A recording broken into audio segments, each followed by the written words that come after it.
Hello, welcome to episode 28. Brenda, 28 Wow. episodes. Yes.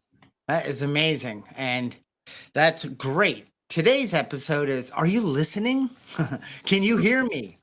And are you listening to your environment, to your surroundings? Or do you need to only get your point across? Or are you a fixer? Oh, somewhere I definitely like to drift into.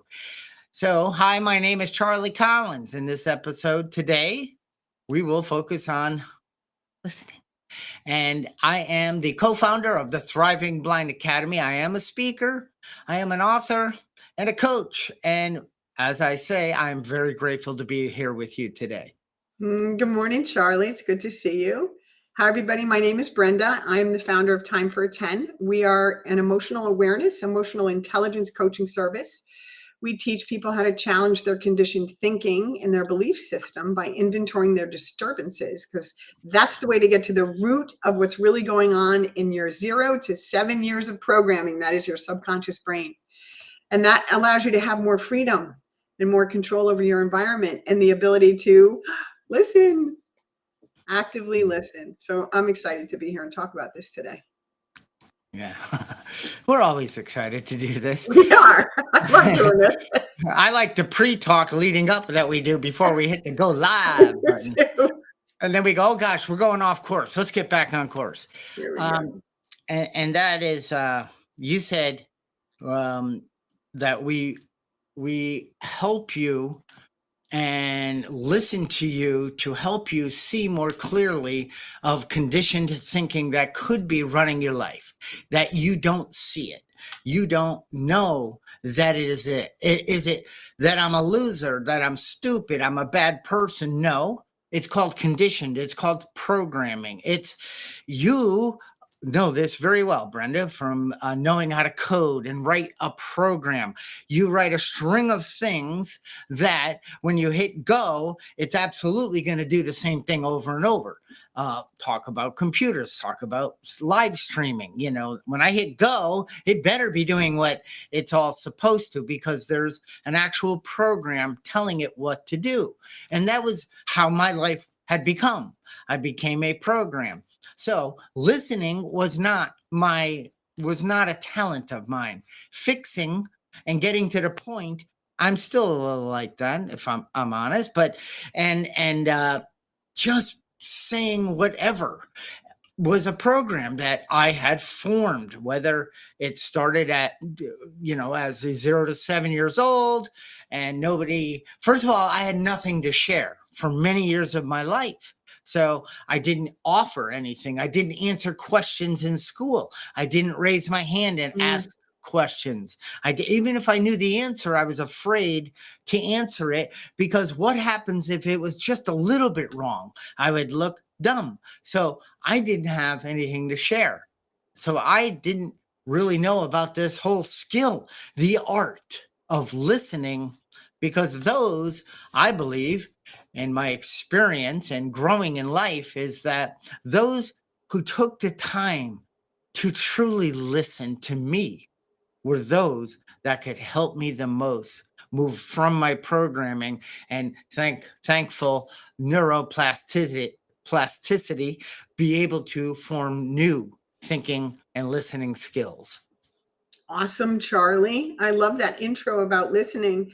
I do believe, for me anyway, in the present moment, today, I have noticed that people have become less interested in listening. And my theory on that is that today people are living in an activated state because of the way that our environment is right now, with healthcare issues and political system issues and social issues going on, economic issues going on. And that leaves us in a place of uncertainty and fear. Really, it's in a place of fear. And when I'm in an activated state, what am I thinking about? I'm thinking about staying safe. I'm thinking about myself, only myself, and I'm looking for ways to stay safe. So I'm really not engaging with the person next to me when I'm in an activated state. I'm doing what I need to do to get through the conversation, to get to the end so that I can go back to focusing on staying safe. Now, I'm not like that all the time, because I have learned some really incredible tools that teach me how to recognize when I'm in an activated state. So I do the work to get deactivated so that I can participate in the present moment with the person that's sitting next to me. But it took work and effort and a really good coach for me to learn how to even recognize I was in an activated state. Because when I was having a conversation with somebody, I didn't realize I was frightened. I didn't realize that I wasn't paying attention, that I wasn't in the present moment with that person. I was just running that program. I was just doing what I always did in a conversation with somebody. Brenda, by excuse me, by activated state, are you talking about I'm running on autopilot, unconscious competence of beliefs, behaviors, thoughts, or are you even kicking in a little bit of the nervous system activation? What activated state are you referring to? I'm talking about the nervous system activation when the amygdala is firing and telling me I'm not safe. Your fight or flight mode is running because the environment isn't conducive to feeling safe and secure. And if you look at our environment today with everything that's going on in the world, I mean, COVID, look at what happened with COVID. And people have not come back from that yet because it was unimaginable. It was unimaginable that a pandemic could happen. We are so ingrained in our daily lives and our daily routines and what we expect to happen on any given day. And then something like COVID comes and wipes out all of that foundational security, which wasn't real to begin with. You and I know this wasn't real to begin with. Wipes away that foundational security, and now you're frightened. You're in an activated state. Your nervous system is activated. You're in your fight or flight mode. And when I'm in my fight or flight mode, guess what's not working? My frontal lobe, where I process information and I have discernment about what's going on. I'm reacting from that place. So when I'm reacting from that place, where are my reactions coming from? My reactions are coming from my 0 to 7 years of programming. It's coming from my past experiences. None of that is coming from my present moment experience, which is right here, right now. I tell my clients to look at their feet and stay where your feet are. Right here, right now. Am I safe? Yes. Am I secure? Yes. Is there anything chasing me? Is there a bear chasing me that I need to run from? No. Are you okay? Yes. And so I have tools that bring me down, meditation tools, inventory disturbances tools, things that have gotten me into an activated state. I have tools that get me out of that activated state so I can get back to a place of present moment existence and have some discernment, some honesty about the situation at hand. And this way I can be present for other people. And this comes into play too when I'm working with a client that may have had an experience that I had that used to trigger me. I'm no longer triggered by somebody else's pain. And we'll get into that because that's a whole different thing in a minute. And before you respond, Charlie, the chat's going crazy over here. So let me say hi. So hi, Barb. Barb is here. Nice to see you. Hi, Johnny. Good to see you. Haven't seen you in a long time. Linda's online here. Good morning to everybody who's chatting in the chat. We can't get to all of them because then we wouldn't have a podcast, but we just want to thank you all for being here. So go for it, Charlie. It just means that you would have to pay attention to it. And then which would cause you're the type that when you do pay attention, you have to disconnect from the podcast. Yes. Yeah, all that's going on. And I was going to say, while you were talking, I started to think, geez, do I need gas for my tractor? And I think I have a good blade on my edger. I want to do the sidewalks today. And, my lawn isn't that long, and I'm only kidding. I was listening. But did you ever find yourself when somebody's talking to you that you're running another story like blah, blah, blah, blah. I don't care. I don't want to hear what you're saying, even though I'm in this space and you're obviously talking to me, but I'm off doing something else. I'm thinking about something else. And, I don't think you can tell, but oh boy, can we tell. you know, that experience of oh Brenda, I was in my inbox and I was trying to schedule, oh, this is what you do, Charlie. I know I have that experience all the time, and you just got to do this and do that, but you didn't even let me finish. I didn't get to tell you exactly what my problem was, but you just stepped right over it, and that's it. Next, what else you want to talk about? Because I'm not going to listen. I'm only going to fix you. And in that process, I don't even feel heard. I don't feel like you even care. And I'm like, well, you're not somebody I'm going to talk to. Now, I'm not saying that's you, but I'm saying that was me. And I still can be that person because I'm a fixer. And why is that? Well, I have a mind that sees a system. How can that system be improved? How about this process? How can I organize? How can I make things better? How can I improve the quality of my day, my life, my existence, and where my feet are? And and part of me thinks, how could you not want that? Whoever that person is, how could you not think that way?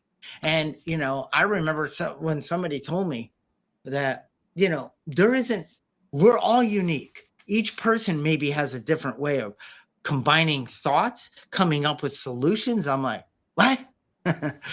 You mean people don't think like me? How? So I feel sorry for them. and that isn't the truth, but that irritating person that just you almost don't want to talk to because they talk over you.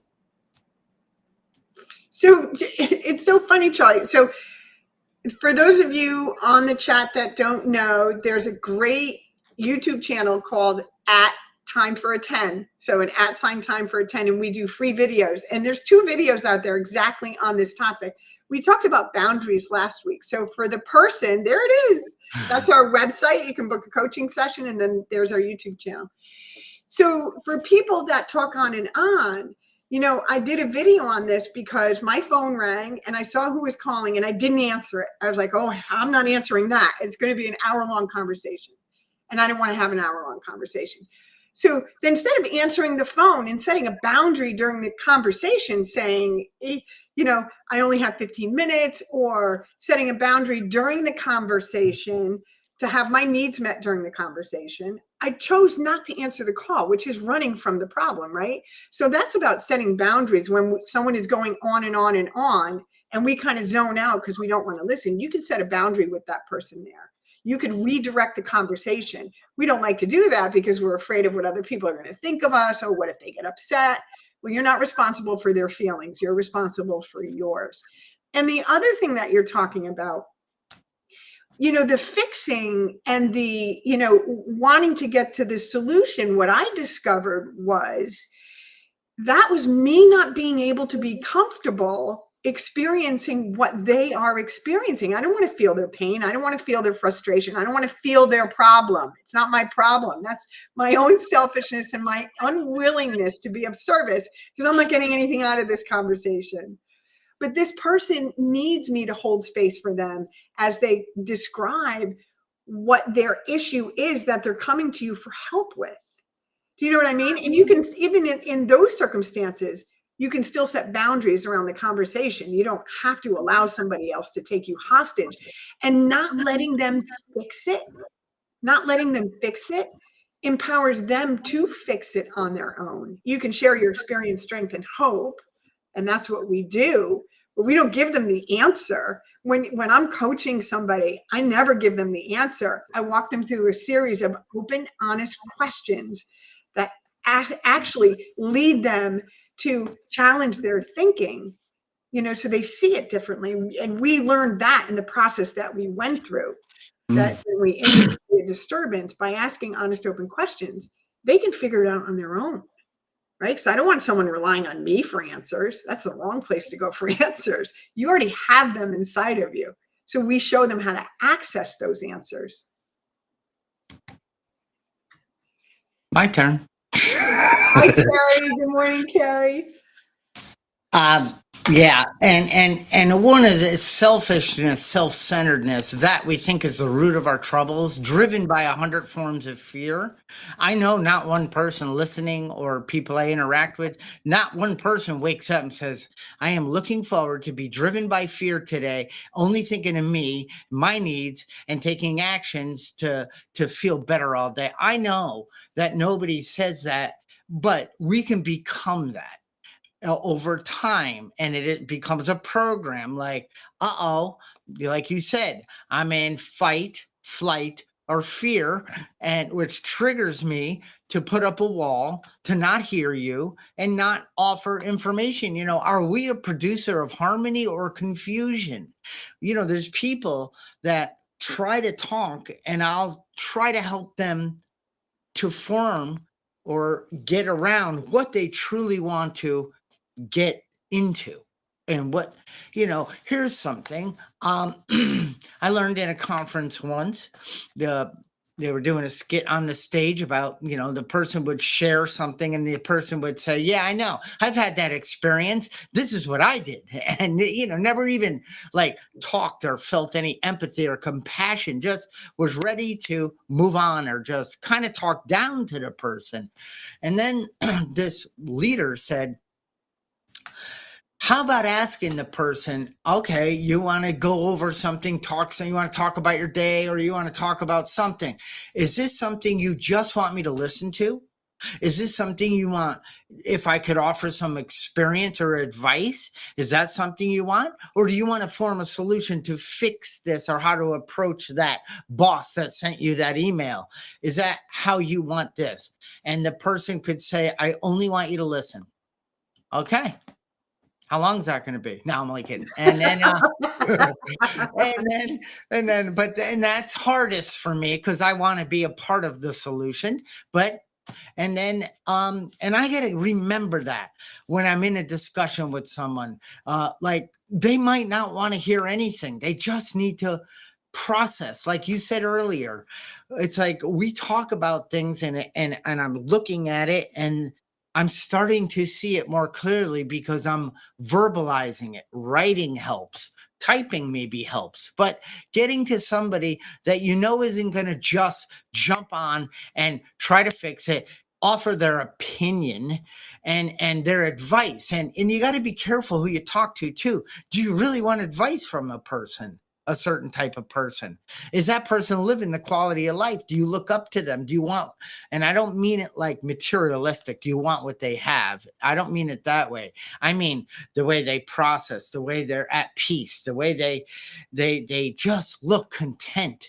They're not restless and irritable. They're just happy and in a space that it's like, hey, how do you get there? Yeah, yeah.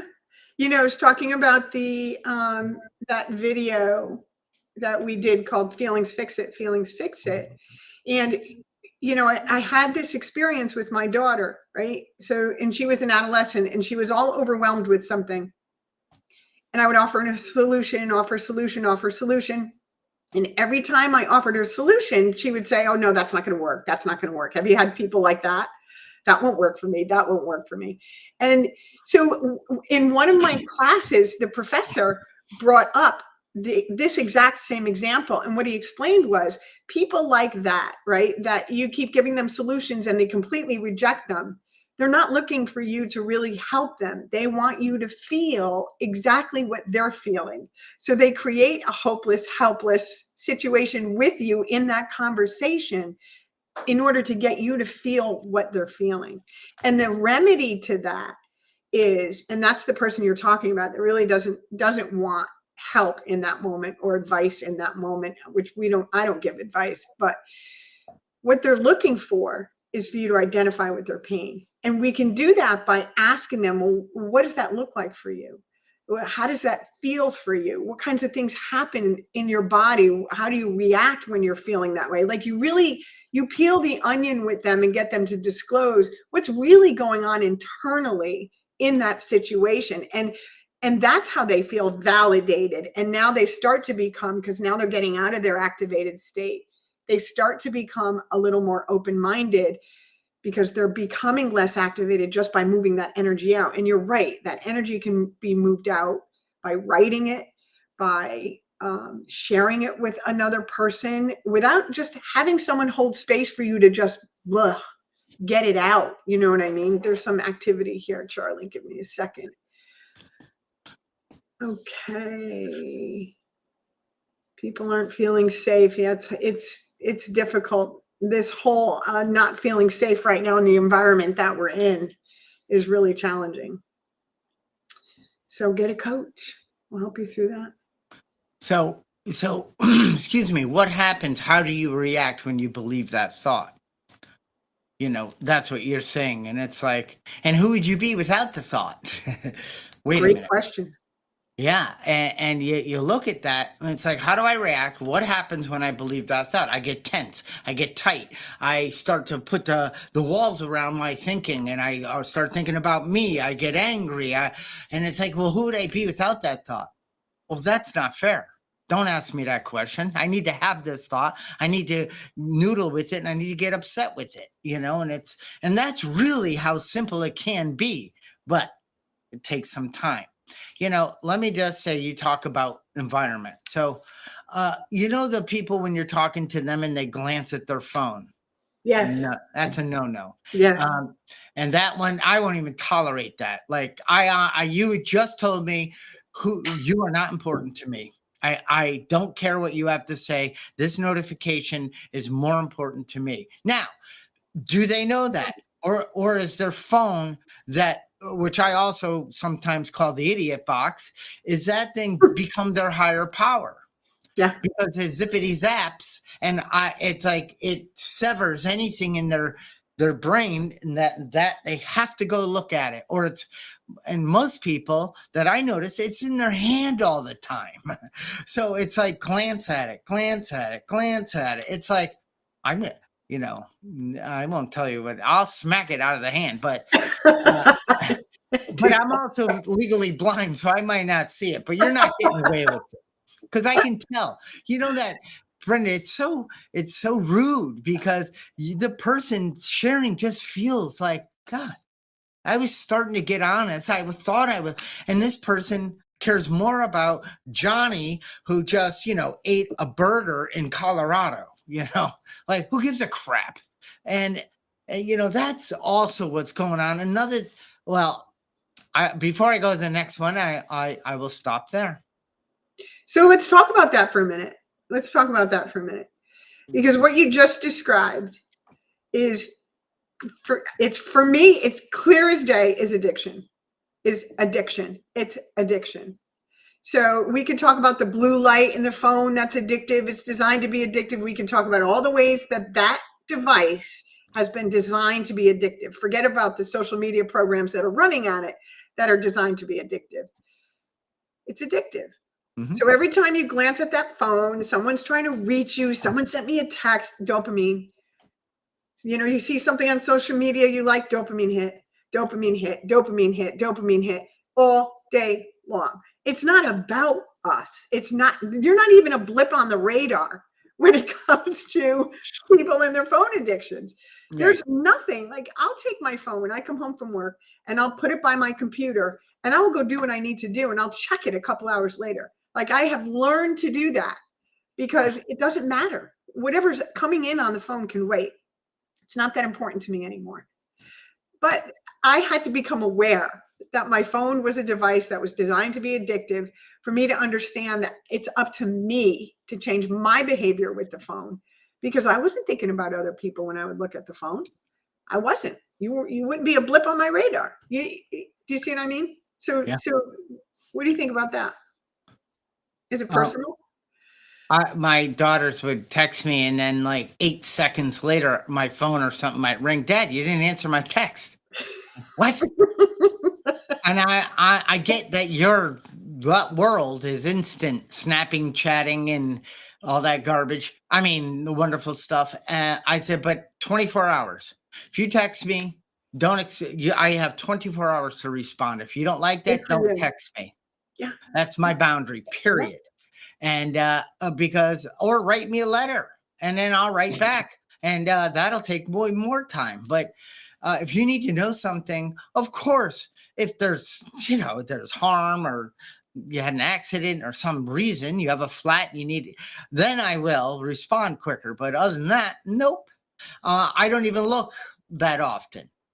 Brenda, I also want to talk about environment, and not, I want to talk about our local, our surrounding. So, I've noticed, like, when you're in tune with your car, it sounds a certain way when you're in the transmission, the motor, so when you become awake, you know how that vehicle sounds. So when it sounds a little different, you might want to pay attention to that.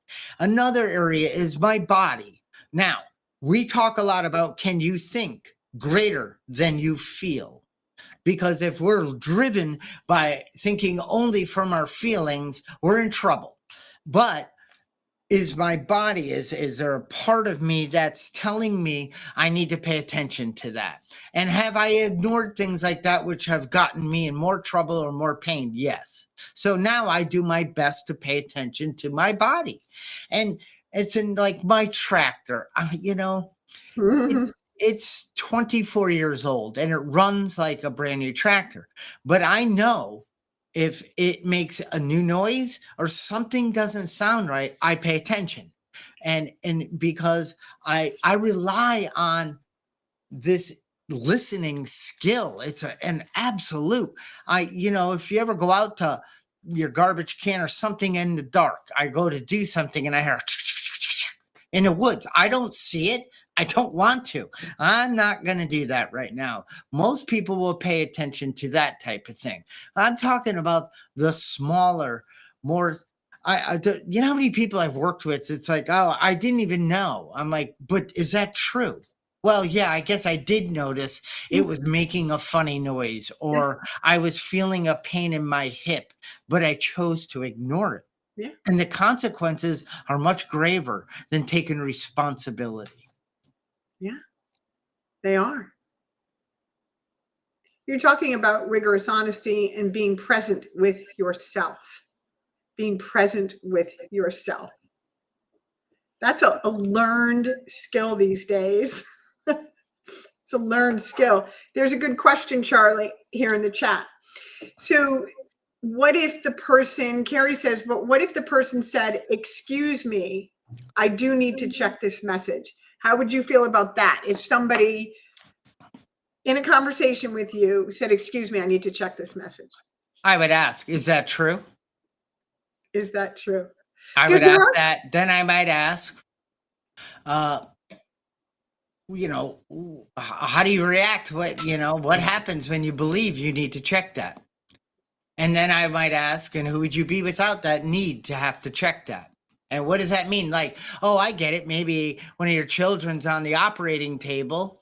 Oh, I get it. But I am definitely, yes, there is an exception to the rule. So I was in the corporate environment for a little while, which I couldn't stand. But I went out and I did things for different corporations after I sold my company. And I was running a meeting, and there was about 12 people, the marketing and sales department, and and I said, oh my gosh, these people have their phones. And some were flicking them, and then some just leave them down on the table, because the force field of needing to make sure my wife doesn't need a loaf of bread, and I need to know 18 hours before I go home. But anyway, so I said, all right, everyone, anyone that has a phone in here, please go back to your desk and put it on your desk, and then come back into this meeting, because I'm not going to waste my time talking to people who aren't listening. And I was the chief marketing officer. The president of the company was starting to beat his sweats going down, like, oh. I said, well, you didn't hire me to talk to people half listening. And it worked out incredible. It became a new code of the corporation. No cell phones were ever allowed into any meeting. Yes. Because unless one of the guys' wives was pregnant and she was, the water broke. That's a need that you might need to know. So exceptions are always made. Yes. And I think you bring up a really good point. Um, Two things. One is you can always set a boundary when you're with someone in a conversation. Like when I'm doing a coaching call, when I'm doing a coaching session with somebody, I always let them know ahead of time that, we're not going to be interrupted by text messages or phone calls or things like that. The second thing is, so you can set your boundary up front with what your expectation is with regard to being interrupted by the phone. And you also, I think it's really important to make exceptions for people that actually do have a need. Like my son was in a wheelchair for a long time and he was going to school, and I needed to be able to answer that phone or be able to check to see if it was the school calling, if there was an issue with my son. So in cases like that, I think it's really important to make exceptions, because it's not never black and white, right? There's what's between black and white. Most people say gray, and it's not. It's the entire spectrum. So you're right. There's definitely exceptions, but very rare. But the exceptions, we have to be open-minded to what those exceptions are, and because we can't. The thing is, Charlie, we can't change other people. So we can advocate for ourselves. We can set boundaries. We can let people know by communicating what our expectations are with regard to that. And then, some people are just not going to change, and that's a whole different podcast. No, that's a whole different. I'm not talking to you. Next. My favorite word is with those types of people is next. Yeah. That's okay. I get it. Yeah. I don't resent you. I get it. You are in your own little world. You only want to blame, complain, rationalize, justify. You want to make excuses. You want to puke your stuff out. You absolutely. Hey, did you ever think of I can't do that. I can't do that. I can't do And it's like, next. I have no business being in your world because you don't want the help, and I don't need your toxic crap in my world. It's Charlie. What? Did you hear rigorous honesty? Rigorous honesty. Yes. And when those people come into my awareness, I deal with it in the same way, just a little bit more loving. A little bit more loving, but I'm clearly not ready. Clearly not ready. And that's right. Yeah. And Kristen says in my in the Thriving Blind Academy, my co-founder and partner, she always says, good cop, bad cop. Guess who's the bad cop? Yeah. And yeah, and I get it. And that's, if I had I needed a little bit more of an aggressive touch on to help me. In the very beginning of this, you said we help people see their conditioned thinking. Yes. And I needed disruption. Yeah. I needed someone to say, you need to, help me and disrupt to stop that flow of energy in my brain connecting to the end result thought that wasn't serving me. So I needed more of the bad cop, a little more aggressive coaching to help me to shut up in my mind, not my mouth so much, and take a step back and say, oh my gosh, I never thought of it that way. Yeah. I never looked at it that way. I became more open. You mentioned that earlier. I started, saying, let me take a new look at this. We all have a pair of glasses. We all have a paradigm. Remember back, I don't know, 10, 15, it was all about the paradigm shift. We see the world as we are. That's a truth. That is a truth. We are what we eat. Dang it. You are what you think. Henry David Thoreau. Is it? No, one of those guys. Yeah. Yeah. And Henry Ford says, if you think you can or can't, you're right. Yeah. So, when we hit the I can't. And I do an exercise in my presentations, and it's the I can't, I won't exercise. And so we list 3 things I can't do. I can't get to the bottom of my inbox. I can't get to the gym 3 times a week. And I can't seem to eat healthy when I travel. Okay. And then the partners get back together and I say, remove the word can't and put won't. I won't. Oh! And that's just that I'm not listening to the truth, because when I say I can't, my higher self says, please, you're going to really try to lie to yourself, and you're Yeah. going to really anchor in and then, detach and pretend I can't do something. Who's that servant? Come on, Charlie, shut up, higher self. You said it earlier too, Brenda. If you truly want the answers, they're already a part of who you are. You were They born. are. They're there waiting for you to find them. There's two ways that when somebody's in that mode of blaming, complaining, that they're really not looking for help. They're just stuck in that 0 to 7 programming. One thing I ask them, I'll interrupt them and say, how old do you feel in this moment? What do you mean, how old do I feel? I'm 45. I'm like, no. In this moment of complaining and blaming, in this moment of activation, how old do you feel? And when they really stop and think about it, they pick an age. Well, I feel like I'm 10. And I don't say, well, that's how you're acting. I don't say that. I say, what was going on at 10 years old? Because really, that's what you're living in this moment. Yeah, you would say that. Mm-hmm. That's what you're living in this moment. In this moment, that's what you're living, is that old experience. And the other thing I ask them is similar to what you say, like, what do you get out of believing that? Because there's a belief system that's running that isn't true. Usually I'm a victim. Look what they did to me. When they're just doing it, they're not doing it to you. They do it to everyone, right? But we internalize that. What are you getting out of believing that this person did that to you? Because you're getting something out of it, which is why you're making the choice to believe it. So those are two ways that you can penetrate that cycle of it's all about me and everyone's doing this to me and I'm a victim and the world sucks and my life sucks and the activation is to just get them to pause and redirect them inward to the tape that's playing. It's a tape that's playing. It's an old story. I'm going to look at the chat for a minute because it's really filling up today. Brenda, I have a question for you. Do I have you or the Blindsided on the screen? You have Time for a 10 and YouTube at Time for a 10 on the screen. Goodbye. Blindsided podcast at Charlie Collins 1. Subscribe today. I just forgot which scene. You can build scenes within this software, and I forgot which scene I had on. So thank you for being my eyes. You're welcome. You're welcome. So hello to Trish. And there's a suggestion that when we offer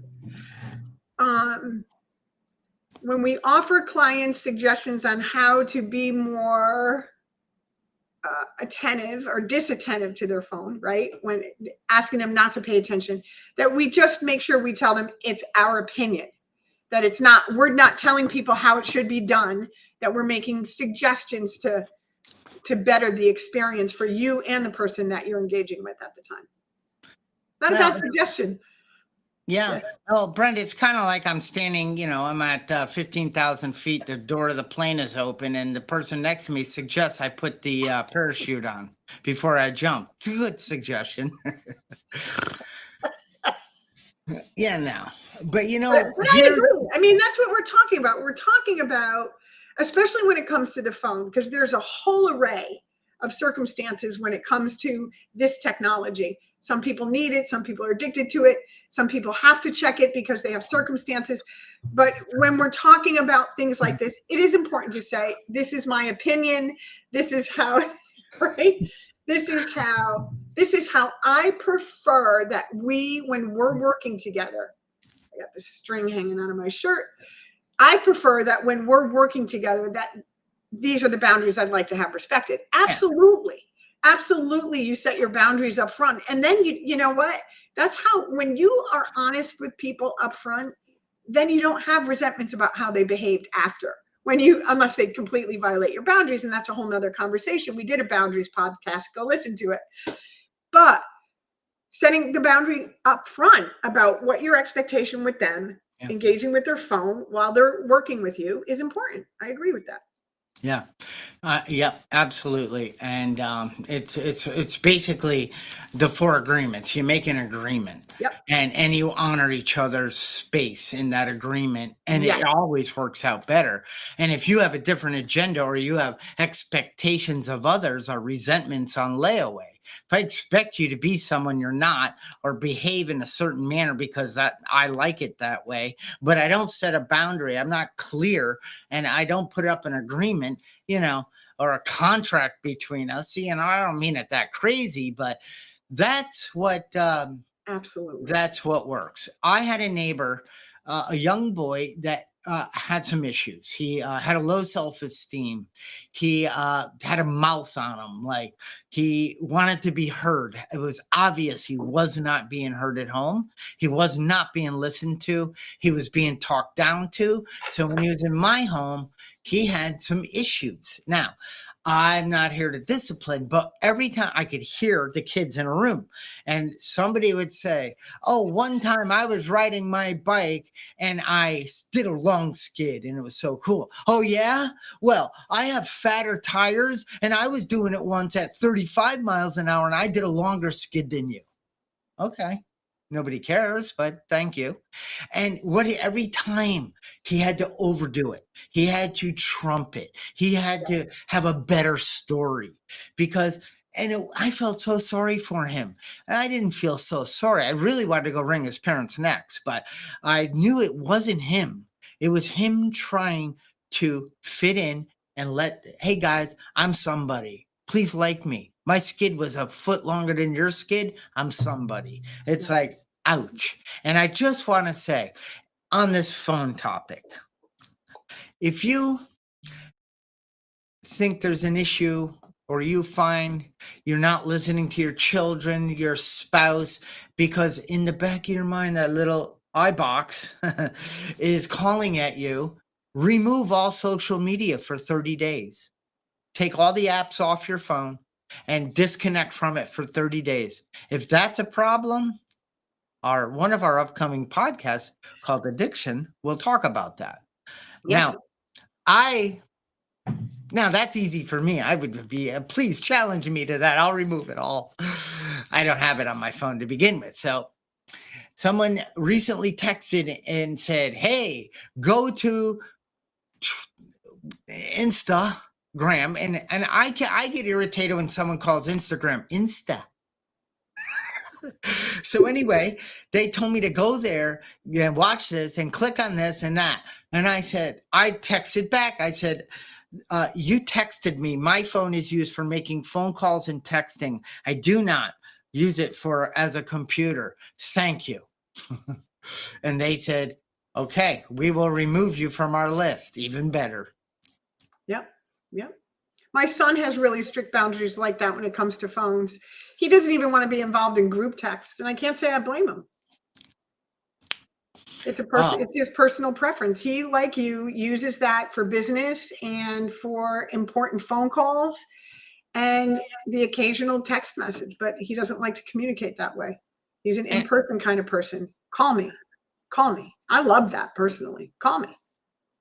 I know, because Snapchat is not communicating with somebody. Texting isn't communicating. How about the person? And Brenda, I have no problem with people using their phones for social, for connection, for whatever it works for them. I just made a challenge. If you seem like you're not a really good listener, or you're not hearing your children, your spouse, your business partners, maybe challenge yourself, remove all that stuff on your phone, to really work at active listening, really truly care about, and I'm not saying you don't.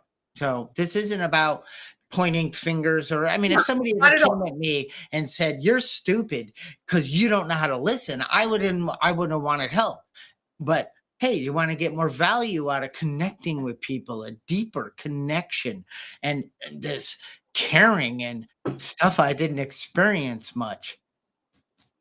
And it's you bring up a really good point, Charlie, and that's why we decided to do this podcast, is because we're talking about, are you listening? Are you really listening to the person next to you who's talking to you? Are you even listening? Or are you looking at your phone? Are you talking over them? Are you waiting for them to hurry up and finish so you can get back to your phone or whatever it is you're doing? Are you in the present moment with somebody? And if you are in the present moment with somebody, are you able to maintain that? Because it's important. Technology has impacted social connection. We call it social media. It isn't social at all. Has technology impacted your ability to socially to connect to another human being energetically, emotionally, in the present moment? Are you aware when you're in the present moment with another person? And if not, that's really what we're trying to address today. Why aren't you actively listening? What are the barriers to active listening? What are the barriers to not being able to make a connection, a real connection with another human being in the present moment?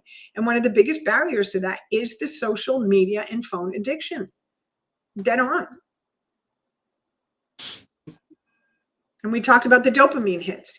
That's science. There's science behind this. Dopamine hits. Yeah. Someone likes my video, dopamine hit. A new subscriber, woohoo, dopamine hit. Like you get addicted to those dopamine hits, and then you find, you're away from social media for a little while, and your brain's like, oh, it's starting to shrivel. I need more dopamine. You get right. It's the same thing as, the ease and comfort you get from taking that first drink. It's the same thing. It's just presenting differently. The addiction, the porn, the drugs, the alcohol, the food. We talk about food trauma. We want to do a podcast on food trauma. People are eating even when they don't want to eat. I can't stop doing this. It's all the same thing. It's the same thing. Well, read Dopamine Nation and realize, and Andrew Huberman, he also talks a lot. We are dopamine addicts, and we're constantly looking for that spurt. And if you can detach or start lessening that, you will become healthier. Yeah. And I didn't even know. It's like, let me find 5 people to text just because I need somebody to care about me today. So, hey, Bob, how are you today? What's going on in your world? And Bob doesn't respond in 8 seconds. And, oh, Bob doesn't like me. I'm a loser. It's like, if that's my world, oh, God, am I in trouble? Yeah. But recognizing that is huge. Huge. And one other thing, another thing that irks me, since I've been a bit irky today, Charlie, is when you text someone and they don't answer properly. Like, would you like ham on your sandwich? Would you like a special kind of roll? Would you like to? Yeah, I'll take American cheese. See you at noon. You know what I mean? People don't answer the questions that you put into a text. They want to avoid. They want to answer it in the way they feel like communicating, or they don't see it. I mean, they don't hear it. Maybe, however, obviously your mind's eye forms all that. I would go to work. I would talk to an employee. I would say, all right, so we're going to do this campaign. We're going to do 5 separate direct mail response. Direct response means when it lands on the desk or in the home of the person, they take action, right? A call to action that's so great that they have a direct response to your mailing. Now, this is how and then I would get partway into designing that with the person. And I would say, all right, will you say it back to me? What did you hear? Because it's amazing, Brenda. I said, go over to the left side of my garage, pick up the hoe, and meet me out front. And the person heard, meet me out front. We'll go over to the garage and grab the hoe together. What? So I started learning people, just because maybe I also learned how to communicate more clearly. I was a producer of confusion, not harmony. So I worked on that. Then I started saying, and could you just recite that back to me? What did you hear? And this is just to ensure we're on the same page, that we have an agreement, that we're both gonna do our part in this agreement. And the person would, and I got better. The person heard me better. Our relationship got stronger. Yes. Yes. That's amazing, Charlie. And that's what we do in coaching when we do active listening, is somebody else share something that's going on with them, and I will repeat it back to them. So what I'm hearing is, Yeah.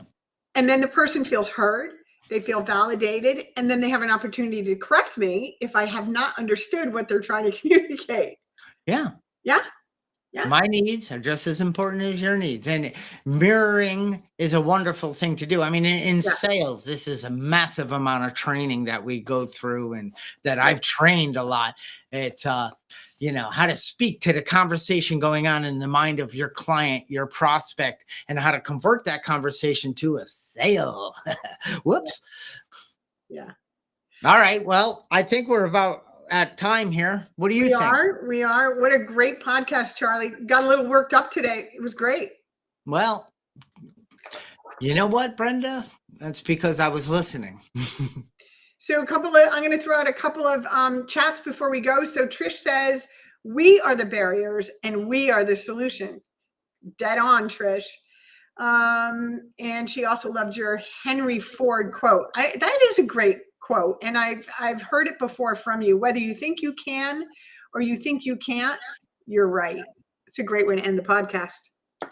See you next week. And don't forget, are you listening? I'm just kidding. Please share this, like this, so Brenda and I are happier. And, you know, do whatever you do. But most of all, thank you for attending. And we will see you next Saturday, God willing. Well, yes, we will. Have a nice weekend. Bye-bye. Bye.